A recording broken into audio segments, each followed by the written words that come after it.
The next morning, Rachel arrived late at the MCS to find Bernard, Grinder and Gears waiting for her at her desk. Bernard lit up a fresh cigar as he looked over to her. "I'm sorry I'm late, sir," Rachel said quickly. "I had a bad night and lost track of time." "Did you do the task I asked you to do?" Bernard asked, ignoring her excuses. Rachel lowered her head and nodded sadly. "And?" "He only told me that since the day he left, he wanted to bury the past, sir." "He would say that," said Grinder, folding his arms. "Did he say anything else, though?" pressed Gears. Rachel shook her head sadly. But Bernard could read her face as easily as a book. "You're hiding something, though," he said. Rachel hesitated. "What else did you hear?" I heard something else from one of the other members of staff there, about Mark and what happened to him on the day he left." Bernard sat up in the chair and steepled his fingers. "Go on." Rachel bit her lip. She wasn't sure she wanted to tell him. "We're waiting," said Grinder testfully. "During the raid of 2008 with your petrol manufacturer, Mark shot one of the staff of the railway. He believes he killed a person in cold blood and holds himself responsible for it." This was something both Grinder and Gears weren't expecting to hear. He shot a bloke? "Hey, you don't suppose it could have been that one with the punk hairdo, do you?" whispered Grinder. "But he survived just fine, as far as we know," confirmed Gears. "Be quiet," muttered Bernard. "I think I have a plan forming." He stood up from the chair. "I see. And in all that time, he should have been charged with attempted murder," he said sternly.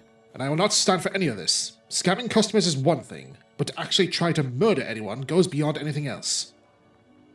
Little did Rachel know that Bernard had also an attempted murder charge that the police or any of the directors knew of.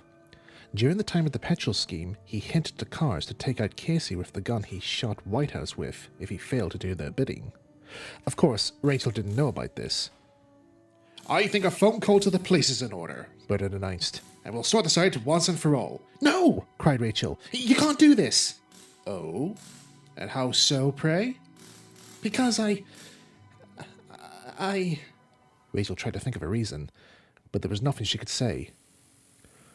"Perhaps it's the fact that you still feel some affection for him, despite the fact he has done this sinful deed," Bernard pressed. "Deep down you still love him, and to see anything happen to him would break your poor little heart. Is that not the case?" Rachel looked away and regretfully nodded. Grinder and Gears smiled as they looked at each other knowingly. "Well then, what would you say if I were to wave this matter away if you carry out a little deed for me?" said Bernard. Rachel looked round, puzzled. "What deed would that be, sir?" "Oh, nothing too practical, simply to disrupt the military railways inspection tomorrow." "What?" "We'll provide you with assistance," said Gears helpfully, much to Rachel's dismay. "And if you do the task without issue, then I won't say anything to the police. So, do we have a deal?" Bernard held out his outstretched hand. Rachel hesitated. She remembered what Cars had said about Bernard's deals to her in the past, and knew that somewhere along the lines there would be a small print that she had overlooked. But this was a handshake agreement, no signing or anything. But is what she's about to do right? Her heart told her that it was, for Mark's sake. Slowly, she accepted the handshake, to which Bernard grinned his settlement grin. The one that says, "Gotcha."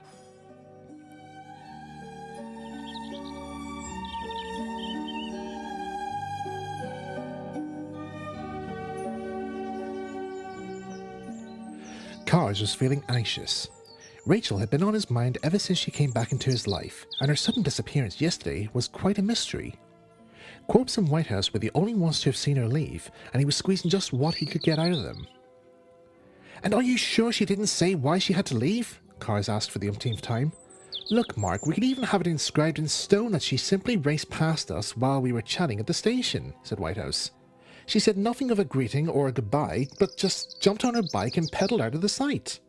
"But was there anything else? Anything that could give us some sort of clue as to why she left so quickly?"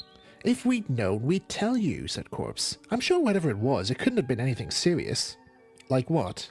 "Well, I don't know. How am I supposed to know? She's your girlfriend after all, Mark. You were with her most of yesterday anyway. Surely you must have picked something up. It just doesn't sound like her, though, running off like that without saying goodbye. I said I was going to be back and then we were going to... He paused as he remembered something. Jane, he exclaimed. She might know. I left Rachel with her before she scampered off. Did any of you see Jane yesterday evening? Only briefly, said Whitehouse. I think she wanted to get home early because the mess room was closed early yesterday afternoon. I can understand Jane closing early on Fridays, but at 3 p.m? Cars pondered about it. And then it made sense. Is Jane here now? He asked. Should be, said Corpse. I saw her bike parked outside the mess room earlier. Tell the others that this mid-morning tea break is postponed just for today, and I'll add another hour onto the afternoon ones to make up for it, said Cars. I think I need to have a small chat with Miss Wilkinson. He strode away in the direction of the mess room. Did you hear that? Asked Corpse. Miss Wilkinson?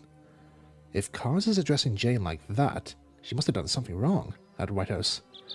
Normally they wouldn't interfere with such matters, but whenever Cars refers to him like that, it wasn't going to end well.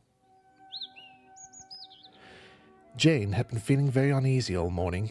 She was still thinking about Rachel's reaction to what she had told her the day before, and was feeling quite anxious about it. She didn't dare mention it to the others in fear of what they would say after knowing that she'd told a stranger about their secret. She stared into the waiting mugs of tea on the counter for the mid-morning tea break and pondered the matter over and over. Her mind was disrupted as Cars walked into the room. Hi Cars, I have your coffee ready. Jane, can I ask you something? Jane tried to look busy as she began pouring the coffee. Huh? She said. Oh, yes, ask away. You don't know what happened with Rachel yesterday by any chance? Rachel? My girlfriend... My old friend from the old days. Cars tried to compose himself. Oh, yes? Oh, I've put too much sugar in that mug. I'll make another.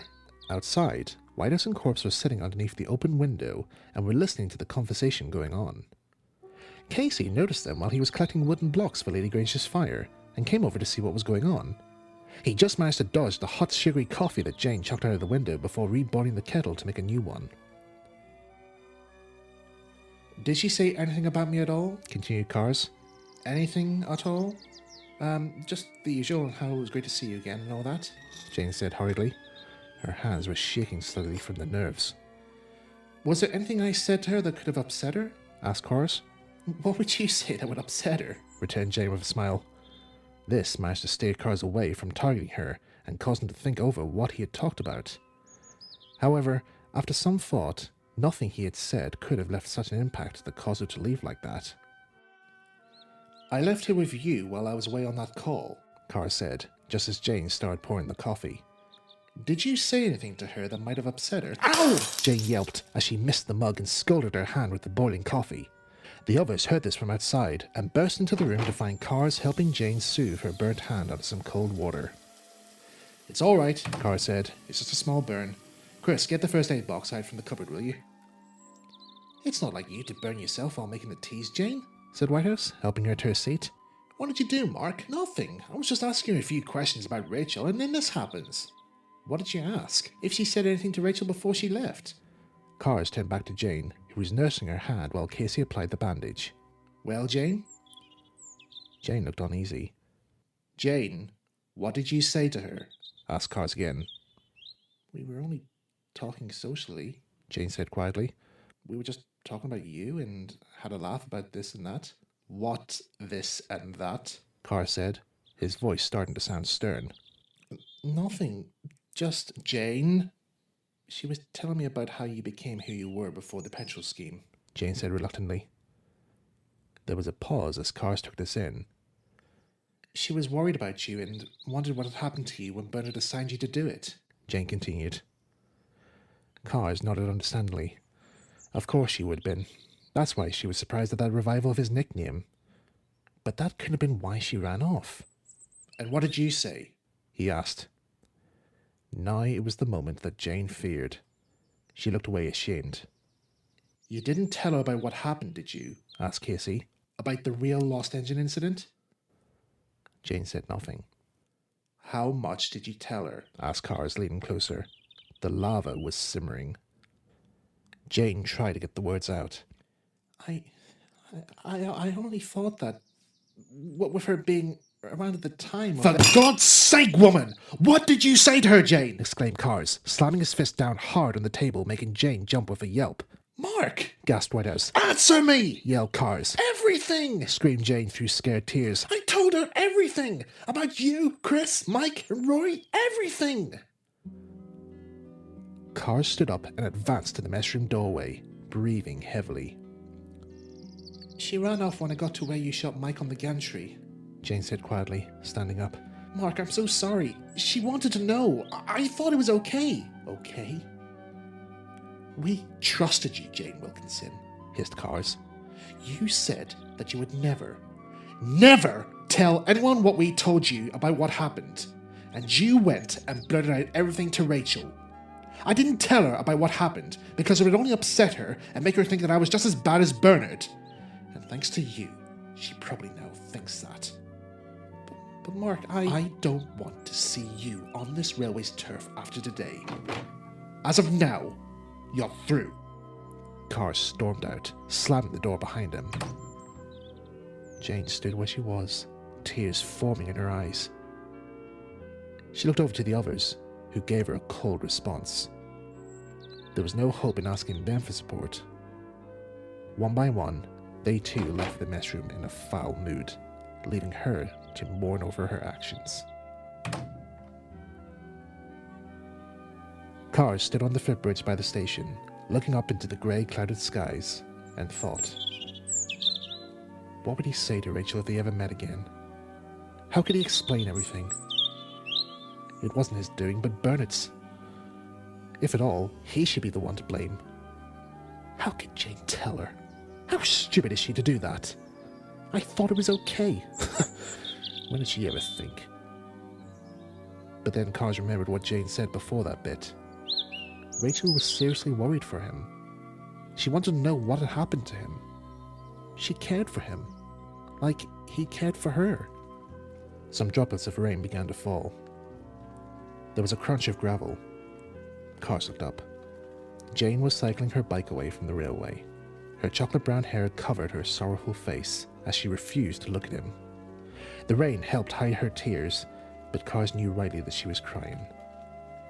He took a step in her direction and was about to call out to her. But what could he say? He said his say, and now look where it got him. With an unhappy sigh, he turned up his coat collar and walked back to his office.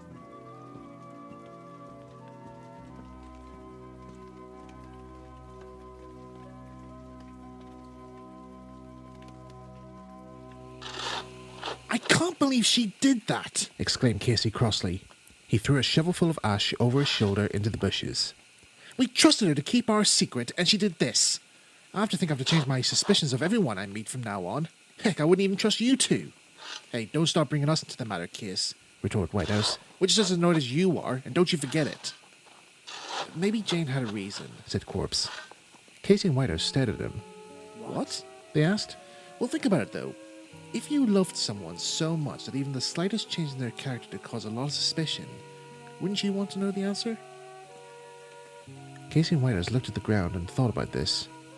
Maybe it's about time we stop making this secret a secret, continued Corpse. The past will come back to haunt us, but that doesn't mean we can keep it shut up while it still gives us trouble. But it still gives us trouble though, Rory, said Casey. I still have the nightmares about it to this day. And you, Mike? Whitehouse looked into his reflection in the puddle the rain had made, at the blue-haired figure staring back. Yeah, me too, he said after a pause. And the same with me also, added Corpse. We're all in this boat together, and it's high time we found our oars and paddled our way out of this creek. And how do we plan about doing that? Asked Whitehouse. Corpse just shrugged. That's something we'll have to discuss with Mark when the time is right. But for now, let's focus ourselves on getting things ready for tomorrow. I have the route map still yet to be drafted to show to the directors for this extension. I'll see you later on. Casey and Whitehouse remained where they were for a moment, thinking. After some time, they looked at each other and nodded in agreement. Something would have to be done.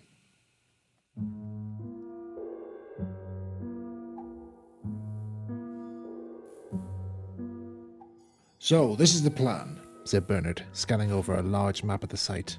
Tomorrow, the directors will be arriving at 10 to begin their examination of the railway.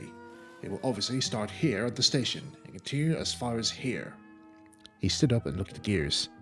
And where do we go from here, Gears? Along the route, there are areas that we've monitored where the engines have the most difficulties. The worst is right here. Gears pointed to the return loop located close by to the engine sheds. There is an embankment along this section which for the last few days has become unsteady, and thanks to the rain we started to get, it should be at the stage where a landslide will occur. And if we can help it happen sooner, continues Grinder, it'll stop those engines from running, as well as preventing the extension from being carried out. Rachel looked at the map concerned. But wouldn't they do an inspection of that section anyway? She asked.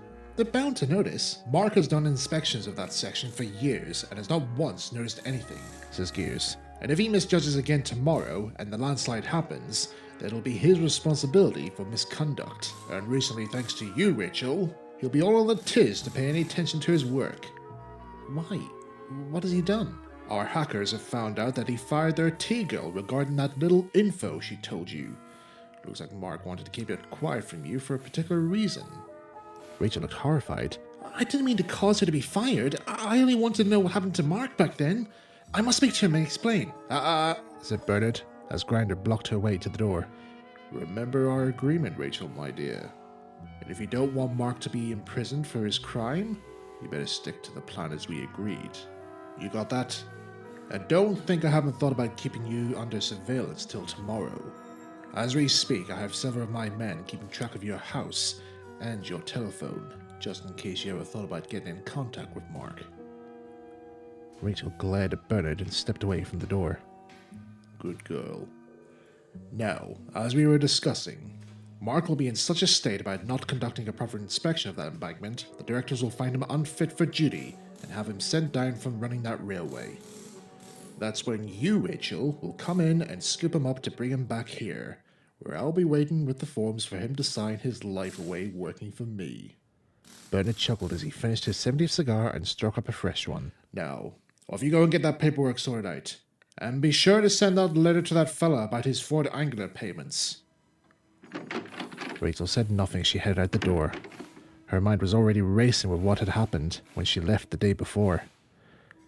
Without any means of contacting Mark to warn him, there was nothing she could do to prevent this deed from being carried out. Perhaps that was the same for him whenever the petrol scheme was being carried out, all those years ago.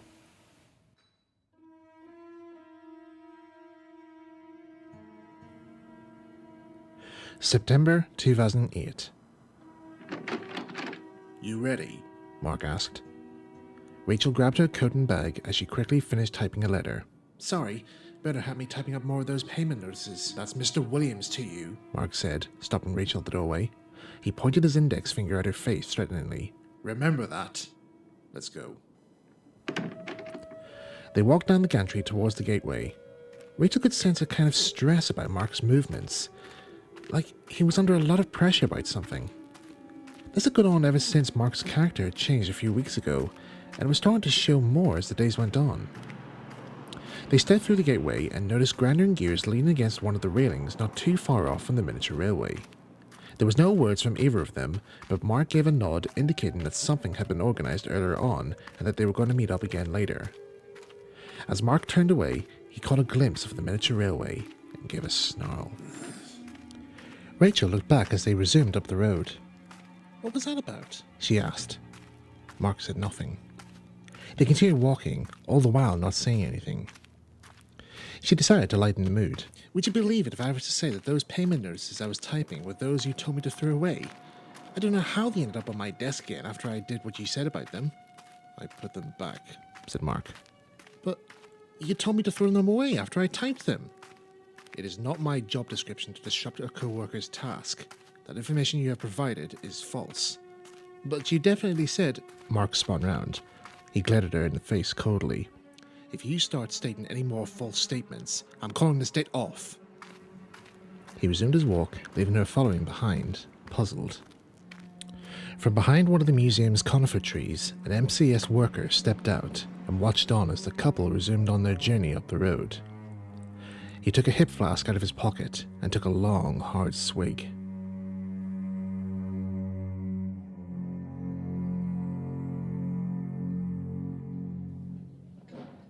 I think the scampi looks nice, though I am particularly keen on a bit of haddock. Anything you like? Mark had not been paying much attention since they arrived, and was scanning the restaurant constantly for something. Rachel followed his eye line. She couldn't see anything or anyone that she knew. Are you okay? Yes. Only you seem to be a bit on edge about something lately.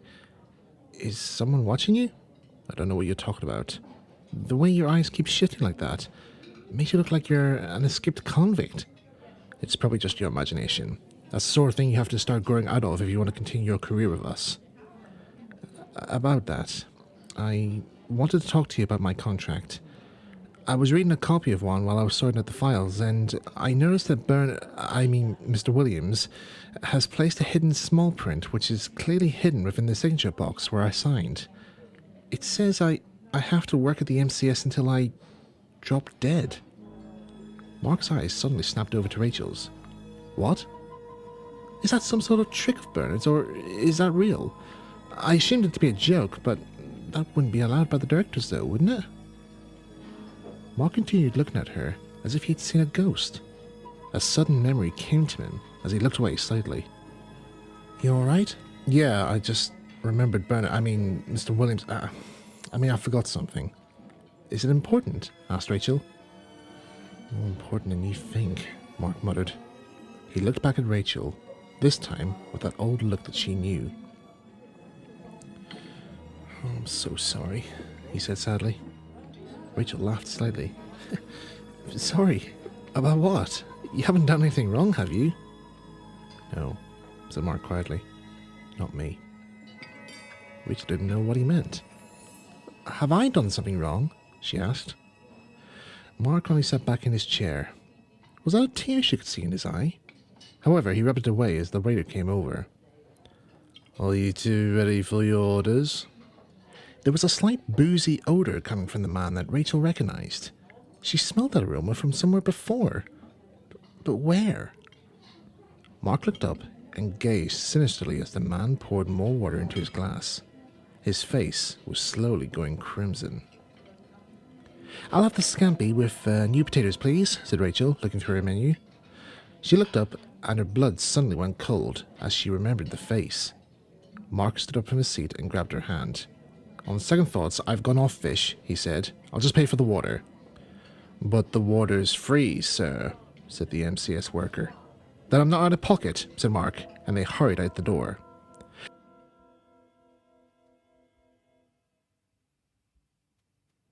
They ran down several streets before darting into an alleyway. It was him, Rachel screamed through deep breaths. That's the man who tried to... How can Bernard do such a thing? Fumed Mark. He took his temper out by kicking a dustbin hard. I thought he trusted me, and yet he goes and does this. What are you talking about, Mark? I'm trying to tell you that man had been spying on us. Yes, I know, snapped Mark, clearly forgetting what Rachel was trying to tell him. Bernard must have put him out to ensure I had to... He kicked another bin. A frightened cat ran out from within and jumped over the wall. Mark leaned against the wall and breathed heavily. Rachel watched him, uneasy. She'd never seen Mark lose his temper before. I can't believe I missed that bullet, he said, more to himself than to Rachel. I'd almost done it when I joined, and yet somehow something prevented it from happening, which spared my whole life. Now he looked at Rachel, and this time his face looked like a frightened child's. And you, he said, shaken. You, so young and with a planned future before you. Shattered! He screamed.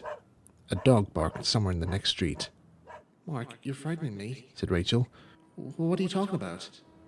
But Mark had turned away and was starting to pace back and forth from one wall to the other, muttering to himself. I'll do this one last job and then that's it. When the time is right, when production is in full swing, I'll make an excuse. But what sort? Maybe get more supplies? No, he'll have them already ordered in and stored. Maybe an errand of some sorts. I don't have anything to do. Maybe I have to go to my grandmother's funeral. No, that one's been used by everyone. What do you think? He stopped in front of Rachel, and before she could even speak, he quickly raised a finger for silence. What? Asked Rachel. Then a sound caused them to both look towards the opening. Footsteps could be heard approaching. That familiar odor could be smelt again. He's coming! Gasped Rachel, and looked at Mark for support. Mark just stared blankly as the footsteps grew louder. Then quickly, he turned to face her. "Just play along," he whispered quickly, and before Rachel could even think of anything else, he planted a long kiss on her lips. A few seconds later, the MCS worker pulled Mark away from her. Mark suddenly became annoyed. "Really? First dinner and now I can't enjoy dessert?" Rachel wasn't sure if he was faking it or not, but that remark caused her to automatically slap him across the face hard. Mark went down like a ton of bricks. She realized now from his expression that he was indeed faking it, and was more surprised than she was with her quick reaction. "The boss has instructed me to ensure you get to your task without any delays," the worker said. He turned and gave Rachel a sly wink.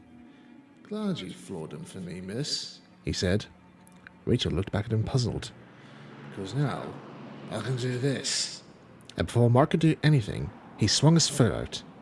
Mark let out a gurgled gasp and crumpled into a ball. "Call it payback after 2 years waiting." He turned back to Rachel. "Maybe once I delivered him to his assignment, we could maybe finish what we started 2 years ago." Rachel's eyes stared horrified at him, at which he just smiled, before picking Mark up to his shaking feet and escorting him out of the alleyway. Rachel watched as they passed her. Mark looked up at her, and with all his might, mouthed a small "sorry" to her, ensuring that it wasn't noticed. Rachel remained in the alleyway alone, confused and worried about what was happening with Mark.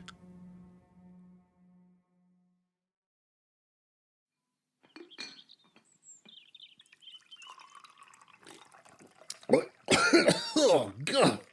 Oh, stone the crows! What the heck did you use to make this tea with?" exclaimed Casey the next morning. "Oh, don't you like it?" asked Matt from the counter. He took a sip from a spare mug and quickly spat out his mouthful. "It's not as good as James's," said Whitehouse. Corpse kicked him from under the table and nodded to the door. Cars walked in and signed his name in the book. "Right, look sharp, you lot. The directors will be here shortly. I want a good turnout from you all. Understand? Roy, have you those maps drafted like I asked for?" They're just in the workshop." "Well, go get them and hurry about it. I haven't had a chance to see for myself if they're right or not. And you, Chris, get Lady Grange clean and smart looking for the directors." "She is clean and smart looking." "Well, clean her again. And you sort out the coach's mic. Come on, get going." All right, we're going." "Sheesh, she's in a right mood today and no mistake." "I think Rachel is still on the mind," said Whitehouse as he passed Casey his cap. "Not to mention what happened with Jane yesterday. I think it's best we don't say anything to him yet about what Roy suggested. Come on, let's get this over with."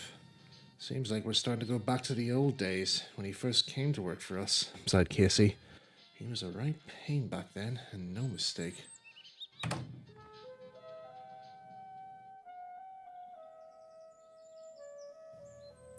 A short while later, the directors and the chairman were waiting at the platform for Casey and Lady Grange to take them round to the proposed work site for the extension. Cars was also waiting with them, though he kept looking about him in case he were to catch sight of Rachel should she ever think about coming back to see him again. "Her return loop proves to be a great strain to our current fleet. Is that not so, Mr. Carson?" "Mr. Carson?" The chairman cleared his throat a little loud, making Cars jump. "Oh, I do beg your pardon, sir. It's the sun, you see. The heat does tend to make you lose track of everything about you." "Yes, well, please don't lose this track, Mr. Carson. Have you done your inspection of the line this morning?" Yes, sir. All presentable and ready for us, sir." "Very good. Mr. Carson takes our daily routine of trackside inspection quite seriously, you know. For the last 8 or so years, we've not had any accidents thanks to his careful monitoring." "Yes, well, he seems to be monitoring the road back for some time," mused one director. Cars had disguised the fact that he was simply watching out for any early visitors to the railway. Whitehouse arrived with Puffer and a line of coaches for directors to board.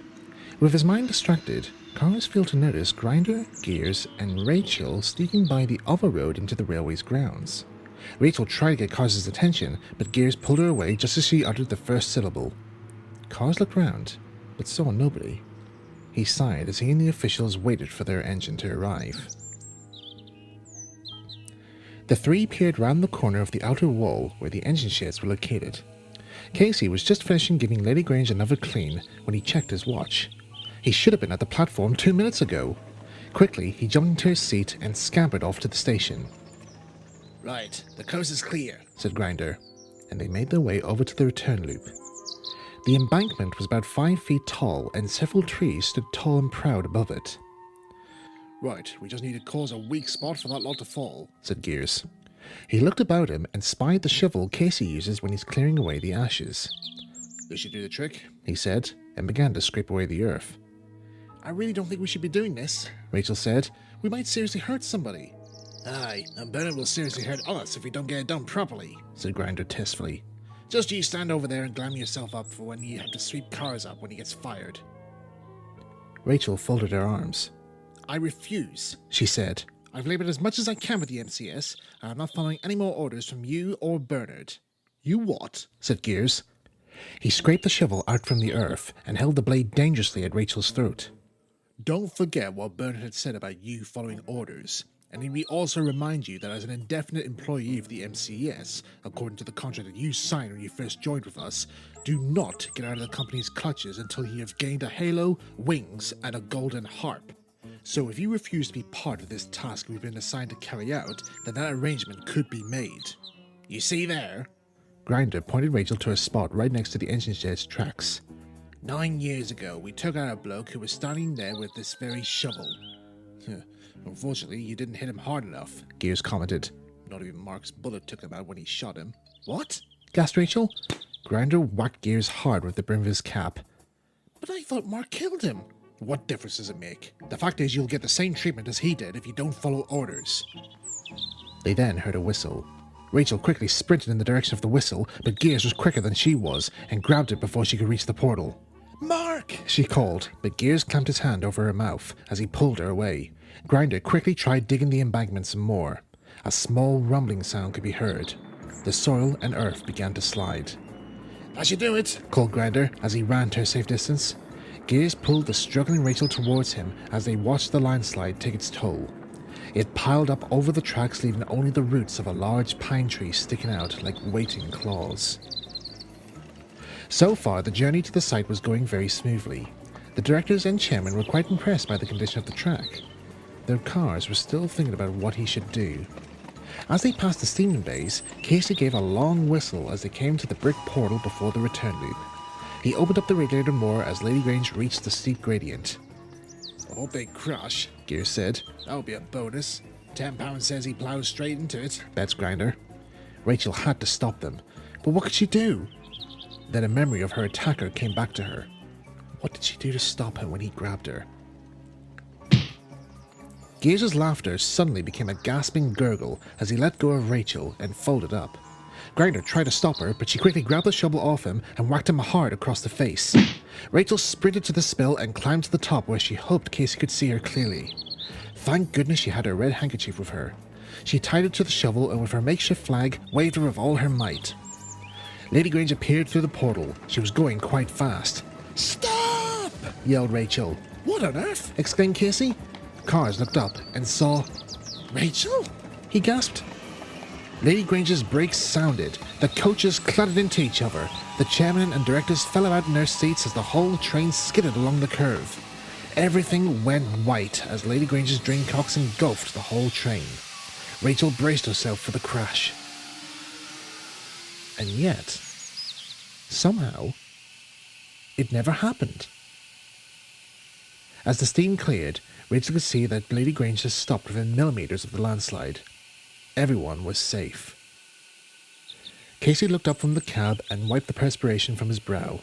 Well done, old girl, he said, and patted his engine's cab. Well done, that girl, said one of the directors, sitting up.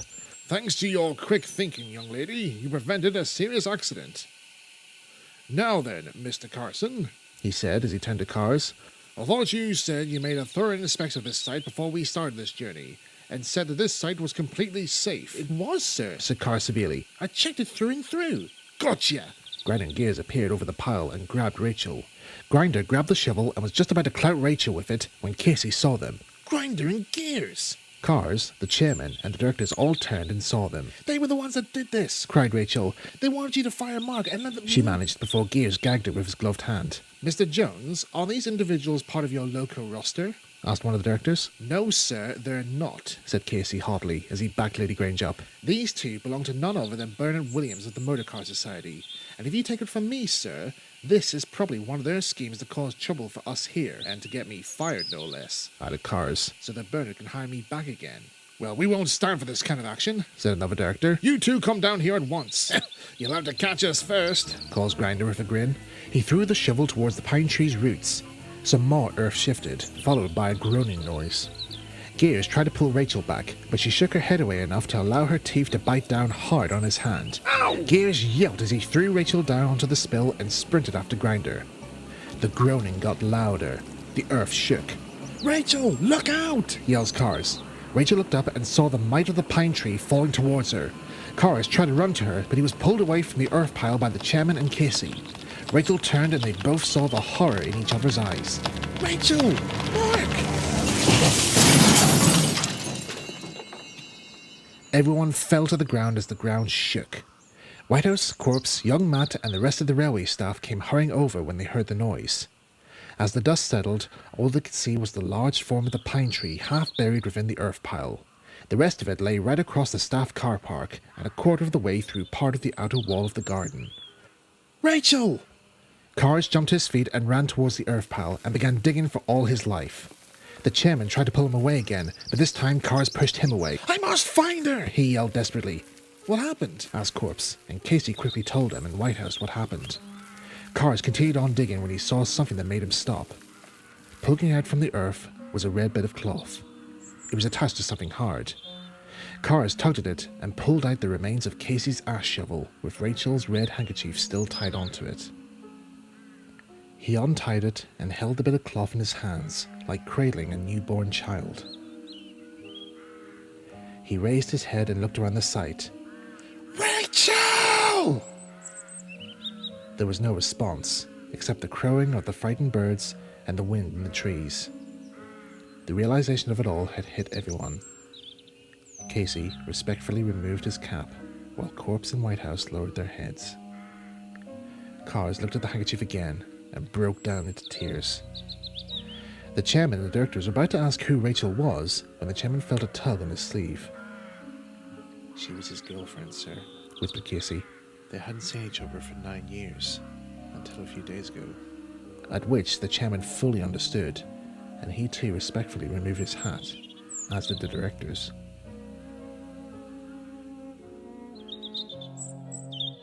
It took some time for men to remove the tree and to shovel back the earth. The police were called to help remove the body, but nothing was found. Grinding Gears was soon caught, and Bernard skillfully fought his way out of another prison sentence, claiming that the brothers were under the powerful influence of a new oil cleaner that the MCS were using. Inhaling its fumes would result in obscure violent behaviour. The two were given 6 months rehabilitation, and Bernard a stern warning, though Cars demanded a life sentence. However, the courts found no proof of Bernard's involvement in the crime, which left Cars enraged. The Model Engineer Society gave him a few weeks to recover, but when he returned, he still hadn't changed. Casey, Whitehouse and Corpse decided to leave their planned talk for a much later time, and respectfully gave Cars the space he needed. The site had since been cleared for the landslide and tree, and work was undergoing to cut back any other trees that were too close to the embankment's edge. The directors instantly granted the approval of the extension, and so construction was set to take place within the upcoming months. Every day, Cars walked over to the place where he last saw Rachel before the tree struck her. He had asked Corpse to make him a small cross from bits of scrap wood in the workshops, and had given it a small engraving. Rachel Davidson, forever free. He tied the remains of the handkerchief around it like a scarf, and planted it in a small patch that he had made inland, where he also planted some of Rachel's favourite flowers. Train services were placed on hold every time Cars walked to the site each morning, and everyone respectfully stuck to it.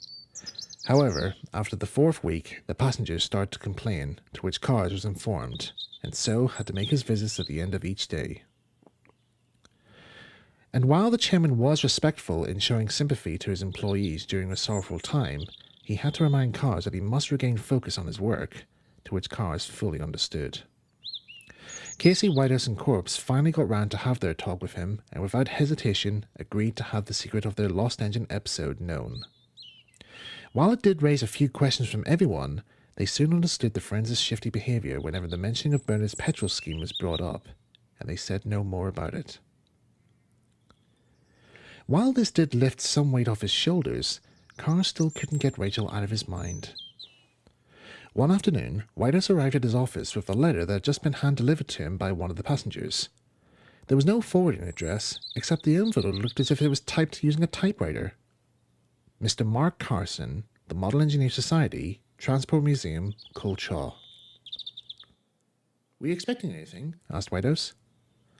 Cars just stared at it before tearing it open. All that was inside it was a torn bit of a railway timetable, with the time of the last train highlighted. Cars checked his watch. That train was due in at the nearby railway station in 4 minutes. "I've got to go," he said, and grabbing his coat, sprinted out the door. He raced past Casey just as he was coming out of the gents. "Where's he off to?" he asked. "Your guess is as good as mine," said Whitehouse, as he continued watching the figure running off. Cars reached the main station with just 2 minutes to spare. He looked around him, but couldn't see anything. It was getting darker, and the station lights started to flicker on. One lit up a figure standing not too far off by the shelter. It had a suitcase next to their feet. Cars turned and saw the figure. It looked back at him, as a small smile formed. "Rachel? Hello, Mark." This time, Cars didn't hold back. He sprinted down the platform and nearly sent her flying as he hugged the girl with all his might. "Oh, Rachel, my Rachel," Cars wept. He didn't want to let go of her, but had to give in when she asked if she can get some air. "But what happened? I saw you get crushed by that tree." "I managed to roll away before it hit me, and then I ran for cover," Rachel explained. "I was about to reveal that I was all right when I saw Granny and Gears looking for me. I knew Bernard would be looking for me when there was no body to be found, and so I had to stay away for a few weeks until Bernard's men called off the search. Oh, Mark, I'm so sorry for putting you through all this suffering, but I couldn't see you in case he were to find me. That was when I decided to send you that letter." "And the train time?" asked Cars, puzzled. Rachel gave him a sorrowful look. He knew what she was going to say. "No, you don't," he said, noticing the suitcase. "You're not going anywhere. I lost you twice. I'm not losing you a third time. But Mark, but nothing. Don't you see how much you mean to me? I haven't stopped thinking about you since you came back into my life, and I haven't stopped since." "Same with me," Rachel confessed. "But you managed to restart your life without me. But I can do it again, with you by my side. But what would the others say? All that gossip. I told you, I don't care. And your reputation to the railway." "Oh, to hell with the bloody railway!" "Mark!" Cars composed himself. "I'm sorry," he said at last. "I just get so expressive when my feelings get the better of me. Which led to you firing that young Jane." Rachel said, "You shouldn't have taken your anger out on her when it was me that persuaded her to tell me your secret. Remember that. You must understand that this is important for both of us. I'm now free of the MCS's contract, and I can have that future that I had planned all those years ago." "But without me," Carr said quietly. Rachel looked down at the ground. "No," she said. "And you have that job that deserves your talents and skills, and have more important friends to look out for you.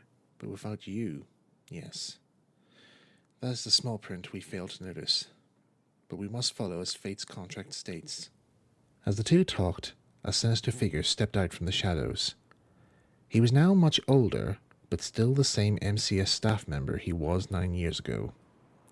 He took out his phone and dialed a number. "She's catching the next train to the airport. You want me to tell her?" Bernard sat in his dimly lit office. He held a glass of whiskey in one hand and his 200th cigar that day, and the phone in the other. He thought a moment before saying, "Let her go. She's fulfilled her contract." "Understood." The man turned, and cursing under his breath, disappeared into the night. The train glided into the platform as cars helped carry Rachel's case on board. "Is there no way I can change your mind about leaving?" begged Cars. Rachel just looked at him pitifully. "At least promise to write, just so I know you're okay and safe." "I will. Goodbye, Mark. Goodbye, my dear Rachel." With the limited time they had, they kissed in the light of the carriage's doorway before it closed and separated them for the last time. Rachel ran to the carriage's window and waved as the train glided out of the platform. Cars chased after it, waving all the while till he ran out of platform and watched as the rear carriage's lights dimmed as they faded into the night.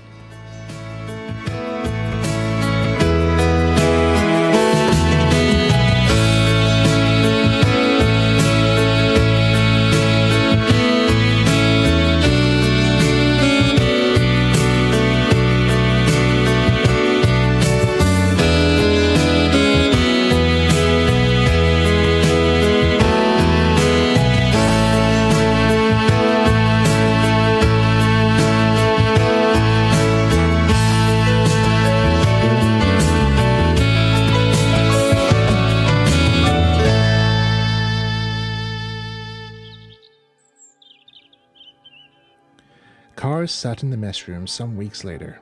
A mug of cold coffee sat next to him as he read through the US stamped letter that arrived for him that morning. It spoke of Rachel's safe arrival in the States, how she was able to find a new living as a journalist, and meeting Gerald. He sighed deeply as he read the date of when and where the wedding was going to take place. All the while Carr read, he was not aware that the mess room door had opened and someone stepped quietly inside. And finally, I just want to tell you that we are very happy together, but regretfully, I must inform you that this will be my last letter to you, my dear Mark. Live long and make me proud with what you achieve in your new life. Yours forever, Rachel Davidson.